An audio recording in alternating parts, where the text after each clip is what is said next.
Well, hot stuff, it's the start of a new week, and you know what? Imposter syndrome can go fuck itself. Yep, it can go fuck itself. Say it with me right now. Imposter syndrome can go fuck itself. If there is something that is not going to fuck with our flow, that's not going to fuck with our week, that is not going to fuck with anything, it is imposter syndrome. And I want to talk about this because in the last, I would say, week, I have seen so many incredible bad bitches. I've seen people that are so good at what they do get turkey slapped in the face with imposter syndrome and doubt and worrying, am I good enough? I don't know if I can do this. And really doubting themselves, and in the process of doubt, minimizing their awesomeness, and then feeling like that their whole business is affected by this. Because what happens when we get turkey slapped with imposter syndrome and we start to doubt? We doubt everything. We doubt the content we put out. We doubt how we help our current clients. We doubt our sales process. So guess what we do? We do less, we do less, we do less, we do less. Until sometimes we find that we are at this point where we are almost paralyzed about starting or paralyzed about putting stuff out there or really doubting our next move, okay? So if that is you, if you are like, oh my gosh, I feel like my favorite signature move is getting turkey slapped with imposter syndrome, this is where we're going to take our power back, okay? Not going to happen this week. No one is getting turkey slapped on my watch, right? I'm looking after you. So the first thing that we are going to do is remember that imposter syndrome affects people that are great at what they do, that are showing up in their business for the right reasons, and they have the skills to back it up. I have rarely seen someone that has imposter syndrome that is actually terrible. Now, how do I do this? What is the process? Because we all love a process. A couple things. The first thing is that you will find that imposter syndrome and stuff like this creeps in, it like permeates into our cells and our DNA based on how we are, how we show up, and how we respond to things. What I mean by this, if you ever ask me how I am, I'm fabulous, I'm amazing, I'm exciting, no one is having a better day than me. Do you think that imposter syndrome is going to be able to come and turkey slap me when my aura is radiating baddest bitch alive? Absolutely not. So here is where we want to ensure that when people ask us how we are, we're not, oh, I'm okay. Oh, I'm all right. How was your weekend? Oh, it was okay. Guess what? Imposter syndrome, while you're doing that, will come up and it has time to turkey slap you. So this is where when people ask you how you are, I want you to think about how you desire future you to be. If you can look forward into the future, even if that is just this afternoon or who you're going to be at the end of the week, all the things that you're going to do, how does that person feel? If you're like, oh, grounded, content, amazing, ecstatic, what is it? And then I want you to answer that. And I want you to feel into the energy of that, because when you feel like that, you are not going to let imposter syndrome in because you're going to be super happy, okay? That is the first thing. The second thing is we need to acknowledge all of our wins continually. Now, this is a process that I actually take my clients through. If you want a really sexy little low-cost offering, I will link it below. It is called Who Are You Becoming? And it's really designed to be something that you do at the start of the year, but you can really do it anytime. So it's incredible. This is step one where we audit. And in this audit, I ask you some questions. So I'm just going to share a couple of these with you now. So the first thing is list all the good things that happened in your business in the last 12 months. Which areas did you grow? How did you grow as a person? Okay. So that is how we start. Now, when I do this with my clients, I challenge them to come up with 50 things. And what they have to do because of this is their brain will want to go to these really big milestones. But what we forget is that the big milestones happen by the small things that we do. So for example, we may think, oh, well, I had this huge month, but how did the huge month happen? Because you were really consistent. You consistently showed up, or you committed to having sales conversations. So you start to kind of honor the wins, you honor the things that happen. And then as a byproduct, when you recognize this, you start to kind of shift your perspective and look at all of the ways that you are incredible, and that, why imposter syndrome can't actually come up and turkey slap you, because you are the real deal. You are the GOAT. You are, if you're like, the GOAT, greatest of all time. You are the greatest of all time. And I would never lie to you, ever, ever. So that's the second thing that you are going to do. So you can think right now, what are the wins? How are the ways that I am cataloging all of the wins? Now, the third thing, I'm going to teach you a life-changing skill.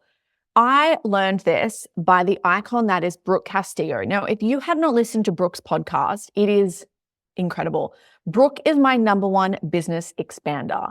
I love everything that she does. I love how she does it. I love how she's built her company. I've been obsessed with her for probably 7 years. And she changed my life when she taught me this thing called the model. And it is, our thoughts create our feelings, and our feelings will create an action, and then an action creates a result. Now, what she said here is that what we think is a circumstance is actually our thought about a circumstance. So anytime you have imposter syndrome coming up, that's actually a thought. It's not actually the real thing. That is your brain. That's your brain just trying to keep you safe in whatever way it can. It's resorting back to familiarity.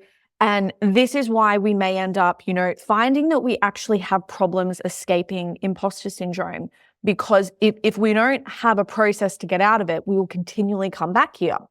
Now, the reason that this is so life-changing is because I do not care at all. Whatever you tell me, it is going to be a thought. It is not going to be a circumstance. It's not going to be the real deal.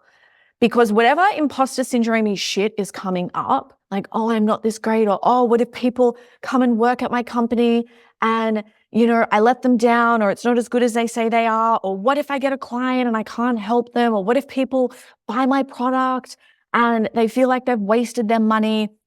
That's your thought. It's not the real deal.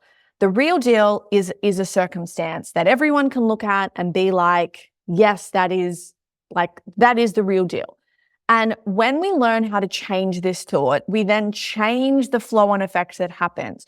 So the simple act of us thinking something different will then result in a different feeling, and it has this flow on effect where we will have a completely different life. So this is where, when imposter syndrome is come up, as Brooke would tell you to do, have a thought download, write everything down, write it down. What is continually coming up? And then from here, we can replace that with a different, more empowering thought, which will have this beautiful flow and effect. This is something to master. This is something I want you to excel at, because I have news for you. If you are in business, you have to be your number one cheerleader. You can't rely on people around you telling you why you're the shit. You have to embody that yourself. You are incredible.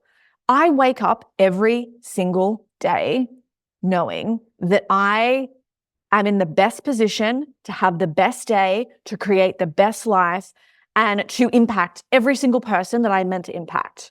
And I know that I can do that by just being me. And I know that if I don't know how to do something, or maybe I fuck something up, that it's okay, because I'm human and I'm allowed to make mistakes, and that I'll figure things out, that I work with incredible clients that are forgiving and incredible. This is where you can create this little script. So what we don't want to do is, when a thought drops in, or we feel like, oh, we're like this, don't fucking finish the story there.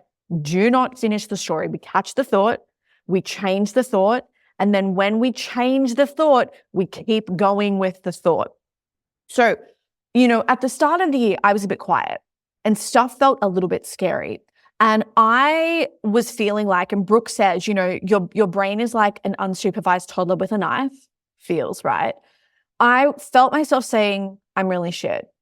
I'm terrible. No one wants to work with me. And imagine me staying there in that frame of mind. Do you think that I am going to put myself out there and get people that want to work with me?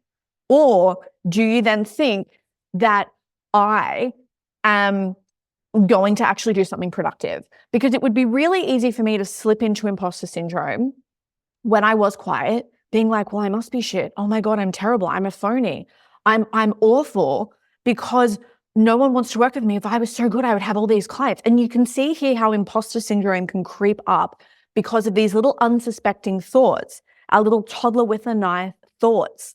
So this is where we can change the story. I'm quiet. That's okay. Maybe I'm meant to be quiet because I'm meant to be, working on my body of work, or having some time to think and assess of who are the clients that I want. Maybe life is just like, let's give this bitch a break because good shit is coming. we're going to make her so fucking busy. She's going to want to cry because we've given her so many clients and so many ideas. We really want her to rest right now. I immediately feel better. Immediately. So if you are being turkey slapped by imposter syndrome, this is your process. I want you to follow this, and hopefully right now you are feeling a little bit better. I want you to come up with a little monologue. You're going to tell yourself this. You can just walk around, say it out loud like you are the best, baddest bitch ever, okay? And I want you to feel that. I want you to feel that on a cellular level, as Joe Dispenza would probably say. Oh my God. I feel great about this. I feel great about this. I feel great about you. I feel great about us. And I'm just loving this. You are going to have the best week, and do not let imposter syndrome win, because when imposter syndrome wins, good people get taken out of the game. We put ourselves on the fucking bench. And guess who gets up and plays? People who have no fucking idea. And then we end up with all these people who are like, oh, I worked with this person and I had a bad experience. And guess why that happens? Because we're putting ourselves on the fucking bench, questioning everything. Get out on the field, get back into the arena, remember who the fuck you are. Oh, I love this. I love this. I love you. I love you more than the start of a fresh fucking week. I love you more than nail week. My nails are so long, I can barely type. I can't wait to have slightly shorter nails. I love you more than all of the awesome things that we are going to do. I love you more than our potential and our future. It is so hot and it's so exciting. I love you more than the berry Danish that I just ate. I am having a Danish moment. The Danish moment has turned into a Danish year and a Danish obsession. They are so good and they're so crunchy. And today was extra good. It was crunchy and there was powdered sugar on it and the berries were so good and the custard was so custardy. And I'm feeling fucking fire. Go and make some money, you glorious bitch. I love you. Mwah.